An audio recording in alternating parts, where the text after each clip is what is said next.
then in the next 10 to 12 years, the real global conflict will be between America and India. Not China and India, as people are, not China and America. ये जब से मुझे बात पता चली है, मेरी तो यकीन करें कांपे पे टांग रही हैं। भारत कह रहा है कि वो अब दुनिया की तीसरी बड़ी इकोनॉमी बनेगा बाय 2030। मैम, आपको पता होना चाहिए कि वो मुसलमान है। और जो मुसलमान होता है वो उसका वसाइल की तरफ नहीं होता। आप जिहाद की तरफ लोगों को, बच्चों को लेके जा रहे हैं, वो आईटी की तरफ लेके जा रहे हैं। डीप सीक आया है, उसका बहुत जल्दी आप अगला देखेंगे, भारत का निकलेगी सॉफ्टवेयर डीप सीक के मुकाबले। एक 10 अरब डॉलर का मंसूबा है जो कि पाकिस्तान के लिए एक वक्त तक लाइफ लाइन की हैसियत भी रखता था। अब पाकिस्तान ने कहा है कि उसके अंदर एक ऐसे मुल्क को शामिल करें जिसके साथ पाकिस्तान की आज के दिन तक तिजारती ताल्लुकात खत्म है और माजी में जंगें भी हो चुकी हैं। यानी जो 120 के करीब जो स्टेट्स हैं उसके अंदर पाकिस्तान जो है वो पहले 30-31 मुल्कों में से है जो कि किसी भी वक्त कोलैप्स कर सकते हैं। इसलिए कि आप फेल्ड स्टेट हो गए, आप बैंकरप्ट हो गए। लोग पेपर्स लिखवा रहे हैं एक एक से, पोस्ट पाकिस्तान सिनारियो। अब सवाल ये पैदा होता है कि ऐसा कब तक चलेगा और ऐसा कैसे चलेगा। हमें इस वक्त डॉलर की जरूरत है। हमारे अंदर जज्बा है। फॉर एग्जांपल, आज हमारे साथ इंडिया ऐलान जंग कर दे तो आप बंदूक लेके मैं तो पहुंच जाऊंगा। और ये जो मेरे दोस्त खड़े हैं ये भी तैयार हैं, बंदूक तैयार है। बिल्कुल। और फिर ये कहते हैं कि जी मुल्क में इन्वेस्टमेंट आए, ये कहते हैं कि जी मुल्क तरक्की करे। इस तरह तरक्की नहीं होती मुल्कों में। और इस कोलैप्स की एक बुनियादी वजह वो बताते हैं कि पाकिस्तान के अंदर गुज़श्ता तकरीबन 50 साल से निज़ाम अदल और रूल ऑफ लॉ जो है वो खत्म हो चुका है। इस 2025 में India will get beyond both Japan and Germany and will be the third largest economy in the world. कौन सा हमसाया है जो हो सकता है जिसके बारे में हम चाह रहे हैं कि ये इस प्रोजेक्ट का हिस्सा बनेगा तो हम इस प्रोजेक्ट को में भी राजी हो जाएंगे, शामिल होने के लिए। में कभी अफगानिस्तान आया है, कभी इंडिया आया है, लेकिन असल कहानी तो आपके पास है, वो इंडिया है। जिससे आपको अंदाजा होगा कि हैरान कुन हद तक पाकिस्तान के अंदर अगर गुर्बत और अफलास है या यहाँ तरक्की नहीं हो सकी तो इसकी बुनियादी वजह जो है ये पाकिस्तान के अंदर इंसाफ की हुक्मरानी का ना होना है।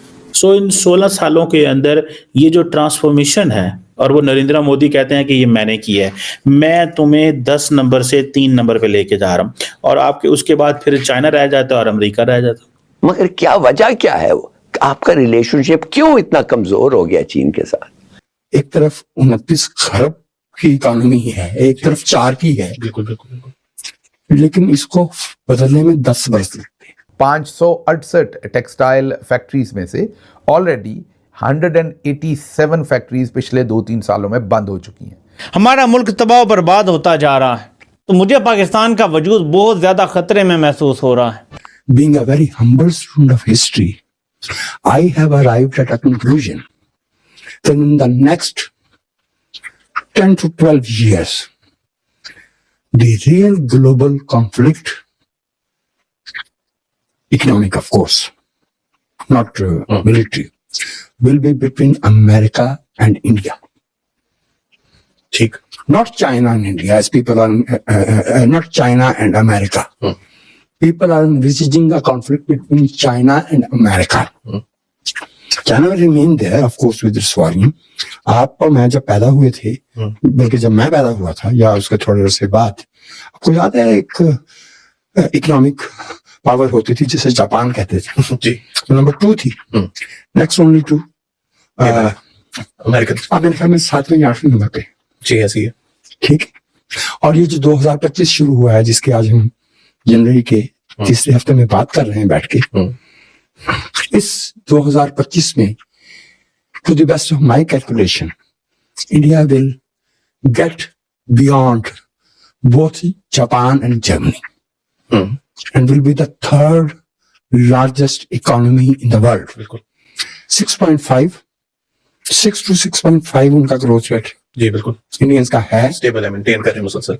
ठीक है, मामूली पॉइंट्स का फर्क है, वरना 4 ट्रिलियन तीनों का क्लियर है कि आगे पीछे हैं जी।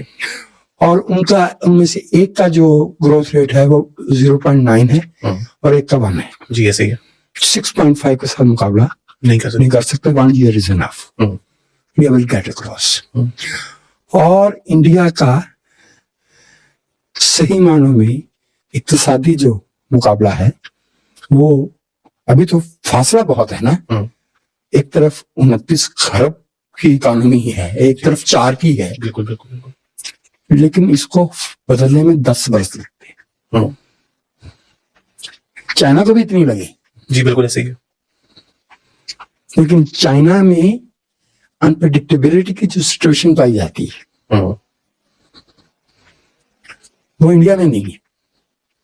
इंडिया में मईशत और सियासत एक ही धारे पे है. अच्छा, वो प्रोजेक्ट का नाम टैपी और है. ये मुतालबा पाकिस्तान ने किया. ये मुतालबा जो है ना ये पाकिस्तान की तरफ से होने वाला है क्योंकि उन्होंने ये थॉट प्रोसेस जो है ना अपना कंप्लीट कर दिया है. वो उनका ख्याल ये है कि ये टैपी जो प्रोजेक्ट है टैप हो गया यानी तुर्कमेनिस्तान, अफगानिस्तान, पाकिस्तान, तो पाकिस्तान इसका हिस्सा नहीं बनेगा जब तक इसको टैपी ना किया जाए. और जब तक इंडिया ऑन बोर्ड नहीं होगा इस प्रोजेक्ट पे हम इसका हिस्सा शामिल नहीं होंगे. उसकी वजह क्या है? वजह उसकी ये है कि वो प्रोजेक्ट टैप की सूरत में यानी अगर इंडिया इसका हिस्सा नहीं बनता तो उस सूरत में ये प्रोजेक्ट हमारे लिए फिजिबल नहीं होगा. इकोनॉमिकली इसका टैरिफ बहुत ज्यादा हाई हो जाएगा. और पाकिस्तान में इतनी सख्त नहीं है कि वो डॉलर्स में हर चीज इंपोर्ट करी जाए. और पाकिस्तान में पिछले 10 सालों से बड़ी सा ग्रोथ नहीं हो रही और परचेजिंग पावर आम आदमी की खत्म हो चुकी हुई है. हमें सस्टेनेबल और सस्ती गैस, सस्ती तवानाई चाहिए. वो उस सूरत में हो सकती है कि अगर इसका इंडिया हिस्सा बने. अगर इंडिया हिस्सा बनेगा तो क्या फायदा होगा हमें? वो ये फायदा होगा कि हमें जो ट्रांजिट फी मिलेगी, जो पाइपलाइन जो गुजरेगी हमारे मुल्क से होती हुई इंडिया जाएगी, उसकी हमें वो ट्रांजिट फी देगा. वो ट्रांजिट फी सालाना जो है ना वो तकरीबन 700 से 800 मिलियन डॉलर्स की होगी. ठीक है ना. यानी 200 मिलियन डॉलर कम 1 अरब डॉलर. ठीक है ना. तो ये बहुत हैवी अमाउंट होगी. और हमको भी अफगानिस्तान को ट्रांजिट फी देना होगी. वो तकरीबन 500 मिलियन डॉलर्स की है. तो फिर भी आपको एक खतीर रकम बचत होगी. तकरीबन 300 मिलियन डॉलर की ये बचत हो जाएगी. और फिर हमें जो है ना गैस की प्राइस जो होगी ओवरऑल वो इम्पैक्ट वो इकोनॉमिकली वायबल हो जाएगा. तो इस पे हमारे जो बाबूज हैं उन्होंने भी सोचा, हमारे ब्यूरोक्रेसी ने सोचा और जो रेलिवेंट अथॉरिटीज हैं उन्होंने, बल्कि हमारे जो डिसीजन मेकर्स हैं, टॉप लेवल के जो डिसीजन मेकर्स हैं जो पिंडी में रहते हैं, उनको भी सेंसिटाइज किया. और SIFC के लोगों को भी सेंसिटाइज किया जी कि हम इस प्रोजेक्ट का उस वक्त हिस्सा नहीं बनना चाहिए जब तक इंडिया इस प्रोजेक्ट का हिस्सा नहीं बनेगा. और उन्होंने यही वजूहात उनको बयान की, यही आर्गूमेंट्स दिया. हाँ, कुछ भी हो जाएगा. सुबह उठेंगे तो अखबार में ही देखेंगे कि क्या हो गया. ये इंडिया में नहीं होगा. बिल्कुल ऐसे ही. उनके पास 72 वर्ष का रेगुलर स्टेबल डेमोक्रेटिक एक्सपीरियंस, वो बहुत बड़ा एक्सपेरिमेंट हुआ है जी. और दुनिया की सबसे बड़ी आबादी का डेमोक्रेटिक एक्सपेरिमेंट है. 37 करोड़ की आबादी के साथ अमेरिका अकड़ते इस वक्त टेक्नोलॉजी. नमस्कार दोस्तों, स्वागत है आप लोग का हिंदुस्तान स्पेशल के एक और नए वीडियो में. दोस्तों, जैसा कि आप जानते हैं कि भारत की अर्थव्यवस्था लगातार दिन पे दिन बढ़ती जा रही है. और अब एक आई खुफिया रिपोर्ट के लीक होने के बाद चीन छोड़िए अमेरिका तक में खौफ दिख रहा है. क्योंकि ऐसा बताया जा रहा है कि अगले 10 साल तक भारत चीन ही नहीं बल्कि अमेरिका को भी पछाड़कर दुनिया की नंबर 1 अर्थव्यवस्था बन जाएगा. और इसी को देख के पाकिस्तान में भी काफ़ी ज़्यादा खौफ है. पाकिस्तानी मीडिया का ये कहना है कि भारत वैसे भी हमसे इतना आगे निकल चुका है, अगर वो अमेरिका से भी आगे निकल जाएगा तो फिर तो हमारी कोई इज्जत ही नहीं रह जाएगी और वो हमको कुछ समझेगा नहीं.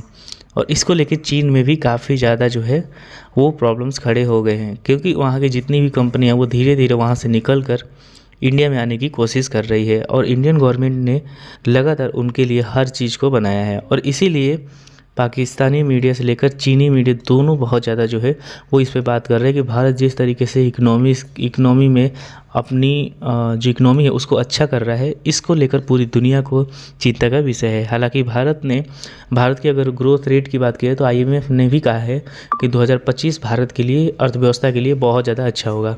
और भारत जो है वो अर्थव्यवस्था जो है वो उसकी लगभग 6.7% की दर से जो है वो आगे बढ़ेगी. तो कहीं ना कहीं जो IMF की तरफ से भी रिपोर्ट आई है, इससे भी जो है वो पूरी दुनिया देख रही है कि भारत की अर्थव्यवस्था लगातार इतना ज़्यादा बढ़ रही है. तो दोस्तों, पाकिस्तानी मीडिया जो है वो इस पे तो रो ही रहा है, लेकिन अब अमेरिका में भी इसके ऊपर काफ़ी ज़्यादा खौफ है. और अमेरिका में भी ये बातें हो रही हैं कि अगर हम भारत को ऐसे ही दोस्त बनाए रखें तो फिर तो हमारे लिए ही प्रॉब्लम भारत खड़ा कर देगा, क्योंकि भारत हमारी टक्कर अर्थव्यवस्था में देने लगेगा.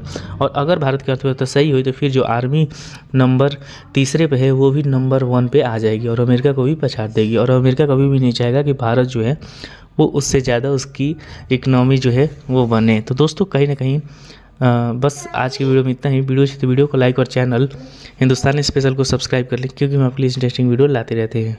मिलेंगे इस न्यू वीडियो से, तब तक के लिए हिंदुस्तानी स्पेशल।